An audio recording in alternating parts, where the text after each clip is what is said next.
Broadcasting from Washington, D.C., this is Insider's Guide to Energy.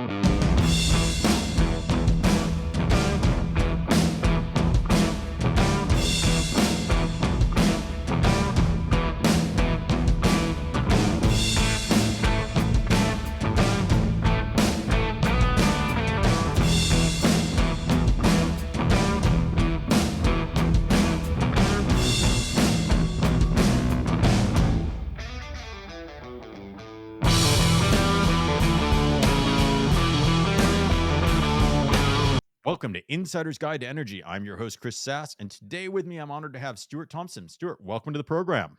Hey, thanks, Chris, for having me. Stuart, I say this at the beginning of every show. I have a pretty good idea who you are, but our audience has no idea who I just brought in unless they're a friend of yours. Maybe it makes sense to start and say who you are and what you do.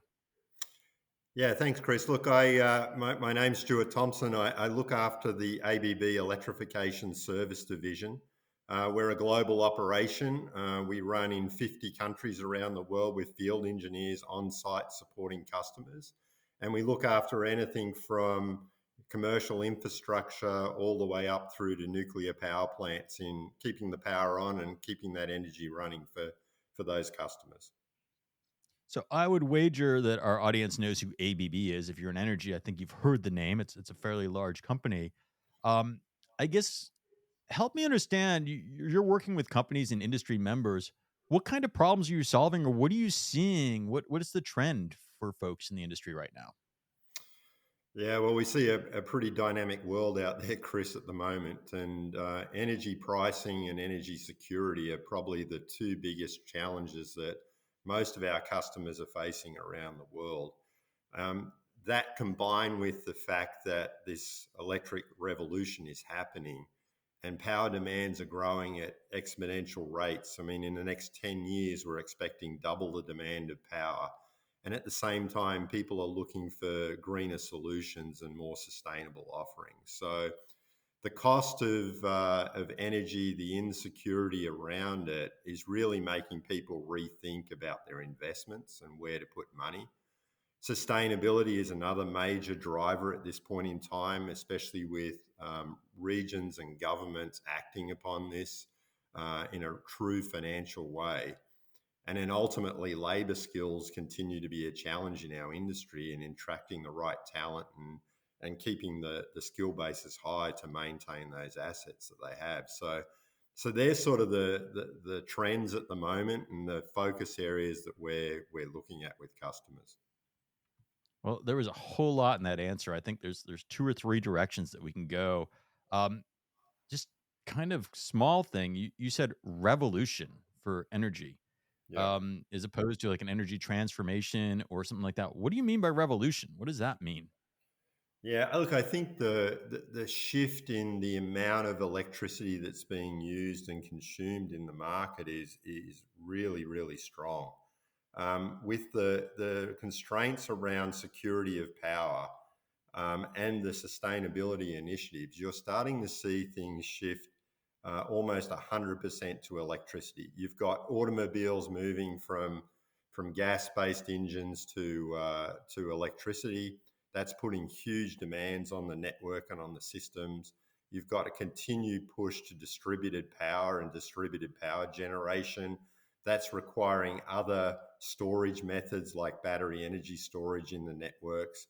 So together with the growth and the demand and the insourcing of power and security, we're really seeing a huge shift in the electricity markets, even down in the domestic homes.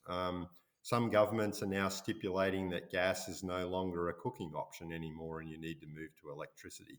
All of these things, cars, cooking, heating, cooling, all of this is moving to electricity more than other forms of power.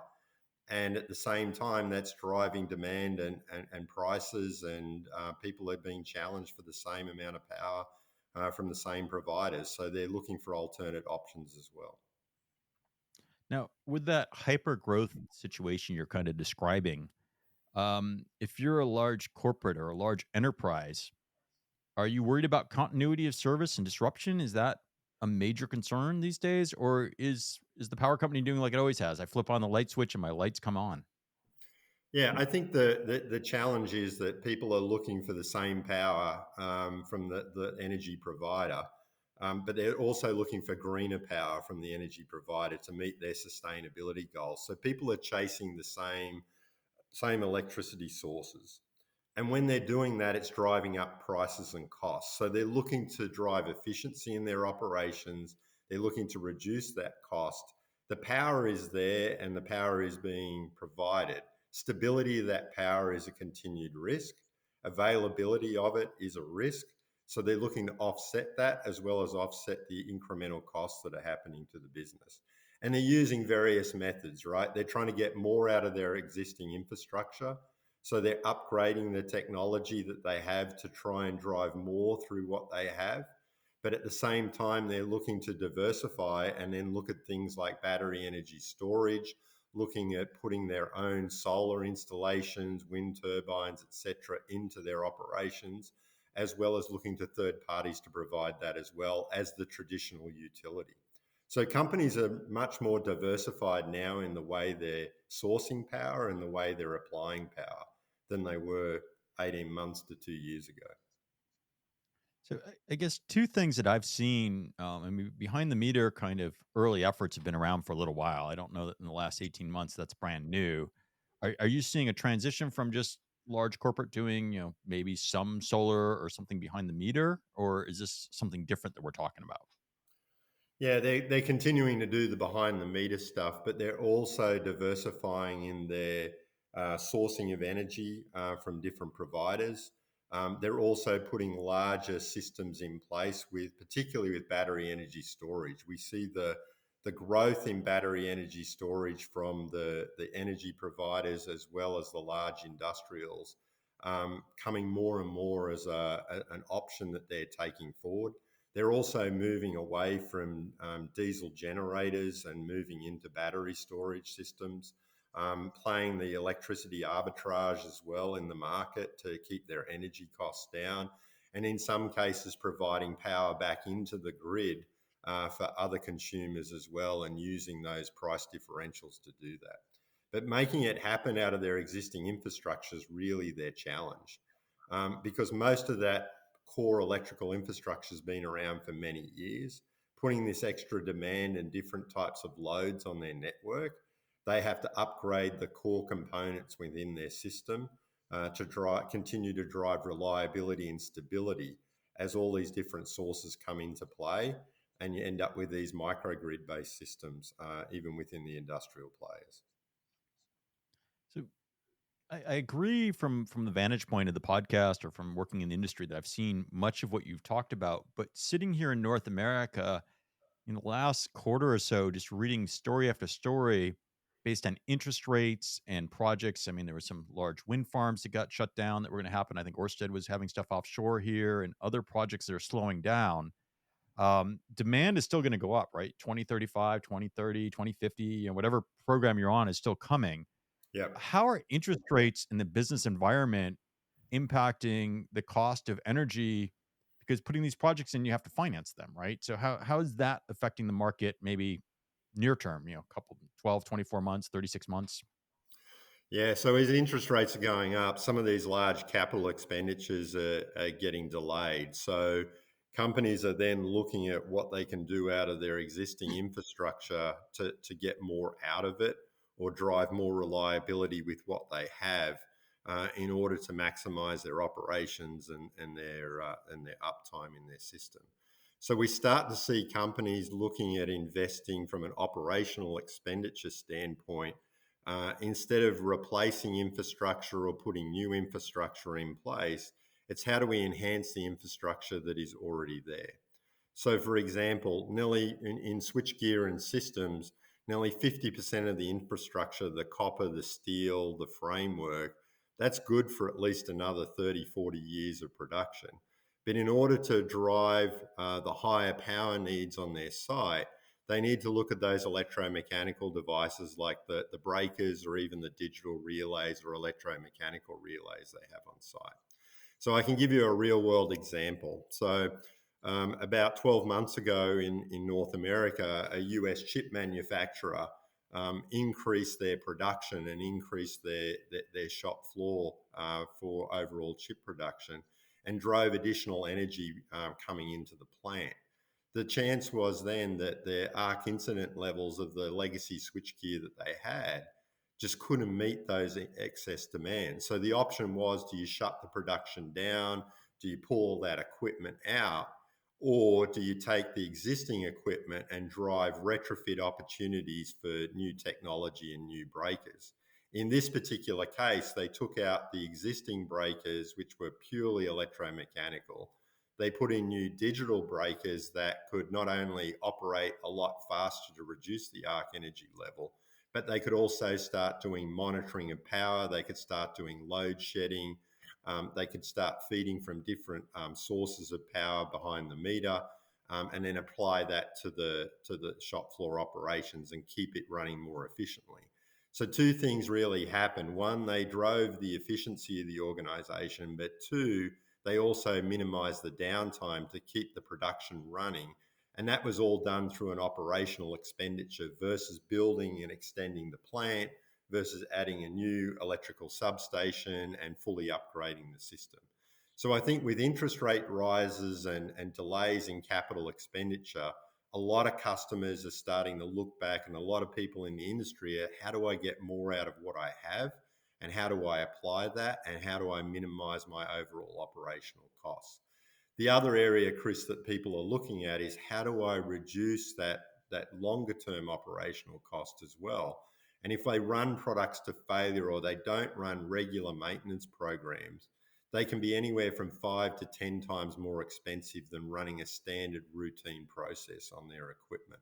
So then they look to people like us to come in, do those site assessments, assess their critical loads, and then drive up actual productivity out of the products, drive the priority on what they're going to do around those investments going forward, and for us to come in and work on those priorities to keep maximum performance in their operation and keep their electrical assets performing as needed. So I guess as you described that, a couple things were floating through my head. One is, if I'm retrofitting in that, is the economies of scale, is it significantly less than, I mean, I got the downtime and the operational hit. That's true, easy to calculate. Um, are the economics a lot less to retrofit and go? Is it a straight economic thing, or is it more an operational thing? Is it the economics about the same? It impacts both, Chris. So from an economics perspective, when you look at the equipment that's going in, the electromechanical devices or the switching devices, they represent a little bit over half of the cost of the equipment going into place. So if you're only upgrading that portion of the equipment, the rest or the other 50% of the equipment cost is still there. So you've got that benefit. You've got the other benefit from a sustainability perspective, that you're reducing the amount of carbon that you're using when you're producing things like steel and copper and that, from a carbon offset perspective for your site. So there's an economic benefit, there's the carbon offset benefit, which is becoming more and more relevant for a lot of large players. And then the third area around it, obviously, is the operational benefit. If I'm taking out a substation and rewiring and configuring and putting a whole new system in, operationally your downtime could be weeks. Whereas when we're doing retrofits, especially direct replacement retrofits, they're pre-tested in the factories, they're pre-configured, there's digital twins already running to validate the configurations, and then you're dropping the equipment straight in. So it's a matter of minutes or hours rather than weeks and days of operation. So there's those three aspects when considering that versus complete replacement. So before I move on to the technology, because you've sparked a whole technology conversation in a couple part of your answer. So when people have moved from a capex to an opex model, does that mean third parties are becoming more prevalent to offer these services to these industries as a service as opposed to the capital investment, or is it still remaining in the industry, the technology being owned by the company? Yeah, I mean, it's a mixture these days. I mean, some people are looking for the as a service type model. We drive anything from a software as a service to a hardware as a service to a performance output from the site. So all of those are available, but depending on the company, some companies want to keep that on their side of the operations, and we just come in and execute. But others actually want us to go and lead and drive that going forward. So from a technology perspective, we can do both. In an example might be if we're doing monitoring and diagnostics, we can do that on premise on the site for the customer, and that can be in the customer's facilities, on the customer's network, and within their maintenance operations. Or we can then do that for them. So we can take it to a global cloud-based computing system.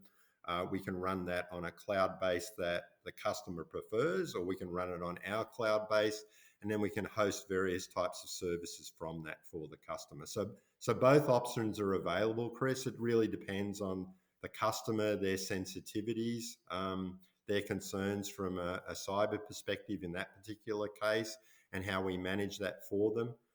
But yeah, all options are on the table, and it depends on the customer. And in your answer, implied was technology.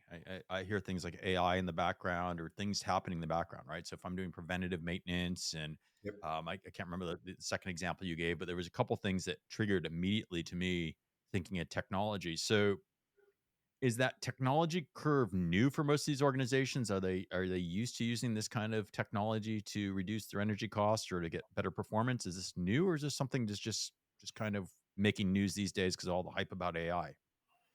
Look, I think there is hype about AI, but there's real world examples that we're using today. And I would say, Chris, from things like the COVID pandemic, whilst from a global perspective, there was a lot of challenges in COVID, it actually helped us drive a lot of innovation. So let me give you a couple of examples. When it comes to AI, we can now start to do a lot of cloud-based computing algorithms on assets to start to predict where the asset's going to perform and how we can keep performing it. As a primary manufacturer of product, instead of giving you a guided recommendation on just actual on performance in the future, we can actually monitor that performance. We can start taking in all kinds of things like how many times the product is switching, the actual environment in which it's operating in, the cleanliness of the environment, the duties of operation. We can take all that data in, and instead of giving you a shutdown and a performance around maintenance that is on the, in the instruction manual, we can actually customize that maintenance based on the application in which the company is using the devices. So some companies, like in wind turbines, for example, you're switching very often and very infrequently, and then other times frequently, depending on the wind performance. And therefore, some turbines are needing a lot of support versus others, and calling engineers out to go to these remote sites and work on equipment is extremely expensive, and shutdown times are expensive for the utility as well. So what we can do now is we can say, oh, well, your equipment's performing well. We can see how it's doing. We can see that you haven't got as much load on it. So as a manufacturer, we can then say, hey, we don't need to do anything for another 2 or 3 years now, and extend the recommendation to the client. So instead of doing just periodic shutdowns or running the product to end of life, we can actually start customizing things a lot better. So that's one area. Another area which maybe isn't thought of is an area about extended reality and augmented reality. During COVID, we weren't able to move engineers around the world or even move onto customers' sites because some customers had extreme restrictions with concern around the virus and the spread of the virus. So what we started working on a lot more was around using augmented reality or extended reality, where either the ABB engineer or our customer's engineer could have wearable devices, could use things like a Microsoft Halo lens, And we could start projecting not only on the device and feeding information to the site engineer, but we could provide support remotely to that site engineer. So imagine if you're a local maintenance manager of a site, you've gone down to your piece of equipment. We now have mobile devices where on your iPhone or your Android device, you can get basic guidance from apps on the phone around maintaining the equipment or operating it. And then if you have trouble, you can then hit a link that'll link straight back to us as a provider. And we can then provide extended reality support to that person. So that Chris can then guide them. So we can highlight on the switch gear itself when they're standing in front of it, where to go. We can prevent them from touching something that they shouldn't and give them a bit like parking sensors in your car. We can give them information and feedback, and we could have the experts sitting, say, in Italy and the execution taking place in America. And while they're guiding the engineer in America, they can then highlight things, sequences of events, etc., to perform that maintenance operation themselves instead of waiting days, weeks, or hours for a field engineer to show up from us. So we're trying to extend what customers can do themselves, but we're also trying to give them oversight and guidance and use technology to do that. So AI is one area, extended reality is another. We could also talk about electronics and monitoring within devices. Another area is we're doing upgrades and switching for someone like a steel plant. On a blast furnace, there's a huge amount of power, or an aluminum plant, there's huge amounts of power consumed, and breakers switch very often. We've now got technology where we can extend the life of the breaker by up to 5 times. So 5 breakers' lives just in one, just through controlling the switching of the electric arc within the breaker at a medium voltage level. We can switch and control that switching very accurately with electronics. And so the blast furnace operator then only needs to shut down once every 5 years instead of once every year with this new technology, and have an intervention, 1/5 of what they used to do. So these are the kind of upgrades that I'm talking about. It's not just replacing like for like. It could be adding that additional technology. It could be adding cloud computing capability or even on-premise computing capability, or it could be adding field engineering support and capability to the customer's site as well. So all kinds of cool stuff, right? Augmented reality, AI. I guess if I think of energy and security and cybersecurity, how does that play in? Because I could see going to the C-suite and say, look, we're going to save you a boatload of money. You don't need to fly people here and there, and they're going to use our support team. Mhm. But how does that global platform work for maybe someone that's a little bit worried about security?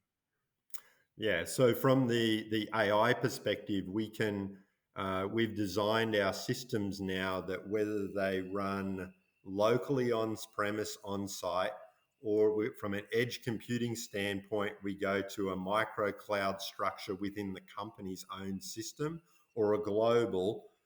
We add security ourselves from a cyber perspective, but if the C-suite are concerned for their site, we can then run it. Some of the biggest internet-based companies we work with, they run all their own systems on their own site, but the look and feel for it, whether it's on the cloud or locally within our systems, are exactly the same. Some of the computing power and that is reduced on site, but we can help migrate the customer from a very secure on-premise system. And then as the security levels increase, or as we can enhance and improve those security bases, we can then extend it to cloud-based computing if the customer decides to do that. But I would say, Chris, more than half of our customers just want an on-site facility. So we've scaled the offering that way to be able to be done. So that's from an AI perspective. When it comes to the support network, from us supporting them and giving them guidance, we can use traditional tools, just like over the phone and the telephony-based networks, as well as the internet-based networks. With 5G on a lot of mobile devices today, we can feed information back and forth securely from our site to them. But a lot of this is just guidance on how to operate their equipment. We're not controlling the equipment, we're not interfacing. The control of the equipment is with the site engineer or the site manager for the customer. So there's no control from the outside of their equipment. It's purely up to the individual at site. But we're enabling them, we're giving them the skills to do it on their site, and we're providing that support remotely. And we can also provide that across languages as well, because sometimes we're doing field installations in, say, Italy, but we're driving the technology from the US. So this technology can also translate in real time across languages, speaking in English and then translating to Italian for the field engineer as well. So that also helps in the understanding, and misinterpretation chances don't happen as we do that as well. But from a cybersecurity standpoint, it's also an important aspect. We So, also provide site assessments for customers to understand what their cyber risks are and where we would consider their priorities on a site. And if we don't do that, a lot of customers won't deal with you because they want to understand what their cyber risk is at first. yeah, I think we've covered a lot. I mean, I remember in our pre-call, you gave an example. You mentioned the switching in the steel industry. I think you gave an example of a water plant. Maybe it was in Sweden or somewhere that you've done this. How did it work in that environment? What did you guys do, and how did you help that company out? Yeah, so traditionally, when it came to the size of equipment and they look for reliability, a lot of companies used SF6 gas switching in their equipment. And the beauty of SF6 was you can make the equipment quite a bit smaller and you can switch in a much more compact environment. So switch rooms and that weren't large enough, and they needed to put a lot of power into these facilities. So SF6 was a wonderful technology that is still used today in many countries. The problem with it is SF6 is an ozone depleting gas, environmentally not very pleasant. And a lot of companies, and in fact, the European Union is going to be banning the use of this in the coming years.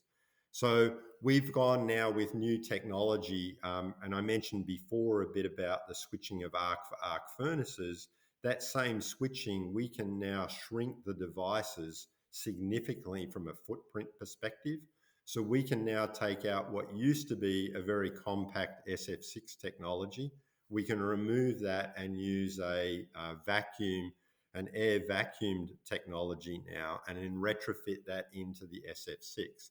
So our role as a service provider is to guarantee the retrofitting and the mechanical interlocking and performance of the retrofit, but it's also to take over the environmental responsibility of the removal of the SF6 and the recycling of the gas, and working with third parties to do that, so that the industrial customer, or in this case, the water plant, didn't have to worry about that environmental impact and the recycling of those assets as we've removed them from their site.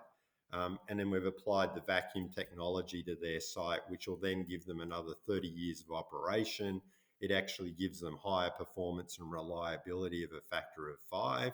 And we then take over the circularity of that legacy equipment, and we recycle the gas. So I guess your global footprint. I think I'm talking to you from the other side of the world today, but your organization spans pretty globally. A lot of the examples we talked about were switching. You brought that in early. Do you see differences between locations? So let's say EU, North America, Asia Pac. Is there any difference in what you're seeing the markets do and the demand? Actually, Chris, at the moment, we're seeing similar demands everywhere. We're seeing the growth of that happening, but a lot of it is happening through region and government intervention at the moment. And we're seeing it across all three regions of the world. So the European Union by far is the most advanced. when it comes to sustainability measures and driving targets around sustainability. But in the last 18 months, we've seen the Inflation Reduction Act in the United States, which has really put a huge amount of investment in renewables, a huge amount of investment into electrical infrastructure to support renewables and support new areas like hydrogen. So a lot of money is being spent. You're also seeing some onshoring of manufacturing in the US in particular, where investment through the various acts that have come into government are driving further investments in the country. In Asia, you're seeing geopolitical movements. We're seeing a lot more investments in places like Japan, especially around core chip manufacturing. Also within India, India's growth rates are phenomenal. Within Europe, a lot around energy security. Since the Ukraine-Russian conflict, a lot of insourcing and a lot of reassuring of energy supply within Europe. The other thing we've seen both in Europe and the US is refurbishing and upgrading of nuclear facilities. From a power generation standpoint, 18 months ago we were closing and helping decommission and circular activities on nuclear sites. In the last 18 months, we've seen quite a bit of work around refurbishment, upgrade, and making sure that reliability is there on that core baseline load. And we've seen that both in the US as well as in Europe. But yeah, globally, we're seeing continued pushes. Electric vehicle power demands are continuing to grow and drive as we see the auto manufacturers launch more vehicles. The need for charging and charging infrastructure is high. We continue to see developments around wind and renewables. And therefore, we also see exponential growth in battery energy storage as well. So we've covered a lot of ground in this conversation. We started by talking about infrastructure and the ability to get more mileage out of what you have and leveraging, maybe changing the switching out and keeping the other parts to reduce your costs. I think we switched gears then and went into the technology that's enabling for better maintenance and predictive maintenance and perhaps reducing costs. You went on to little Buck Rogers talk about using the Halos and Microsoft Halos and doing some augmented reality and then having team go in. I guess the one piece we didn't cover that you said was a problem statement in the beginning before we bring this to a close is you talked about the appropriate staffing and people, because I Yeah. think you said that was one of the problem points, and we haven't touched on that. I assume the augmented reality does alleviate a little bit of the need, but still you need to find qualified people to work. So help me understand what you meant by that problem statement and what you're doing to help with it or what the industry's doing. Okay, so from our side in attracting talent, one of the biggest things, Chris, that we see, particularly with young talent, is they want to work with organizations that are driving innovation and driving sustainability. If we have a strong sustainable message, then young engineers are really keen to come in and work within the organization. So the work that we do for customers every day and the work that we do in our own organization driving sustainability helps us attract talent, firstly. Secondly, is driving operations so that the level of interventions and the amount of interventions are reduced. And we talked about things like extended lives of circuit breakers and equipment. We talked about using analysis around the use of the asset to reduce the number of interventions. That actually requires less labor and less people to go and work on the equipment. You mentioned about the AI. For us to have field experts in every country in the world that are the absolute experts on IEC or on GIS equipment or area is virtually impossible. So it used to be 100 engineers I would have in the sky at any one point in time around the world. Today, how do we have stronger clusters of engineers grouped together that are learning off each other but providing support on a global basis? So the technology is enabling us to do that more, and that's helping us from as a supplier and our core competences. We've also been able to do a lot more training and development work on a global scale now, whereas traditionally you'd have to fly to the country of manufacturer, sit and work on the equipment and touch it and feel it. We've now distributed that around the world a lot more, and bringing young engineers in and training them on equipment is extremely important. So trying to reduce the number of staff to work in the area, trying to make the assets smarter so it's telling you what its problem is before you get there, and wasting less time when you get to the site, utilizing the tools like augmented reality. All of that's helping us address the skills shortage. But it's also reducing the amount of skills that we need in the organization. So for us, the challenge is also the shift, right? It's no longer the older guy in a boiler suit with a toolbox that's the field service engineer. We now need people that can download data, understand cybersecurity risks, etc. So we've got an evolution and a change in the type of workforce that we're applying as the devices get smarter and self-diagnosing, and as the quality of production and manufacture of these devices gets better over time. So the industry as a whole, as a company, we have to work on increasing the skills and that. And we're doing a lot more now back in the universities and in the colleges to bring early engineers in to help train them.